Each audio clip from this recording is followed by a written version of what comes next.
The SailRite Edge Hotknife.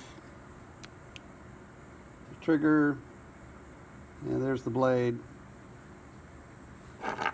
It's also got an attachment that fits under to be the little foot that you can cut on. Use this wood today just for demo purposes, but you probably want a piece of metal or ceramic to cut on top of. So pull the trigger and go down through the, oops, hold the workpiece appropriately. Pull the trigger.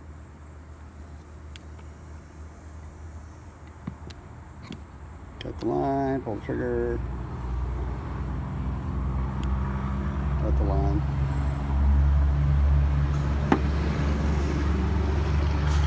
Seems a little safer to me than dealing with the, one of these numbers in the shop. I, wouldn't put that piece of wood outside. I'm not going to close it up in the shop just for extra safety. But this SailRite Edge Hotknife.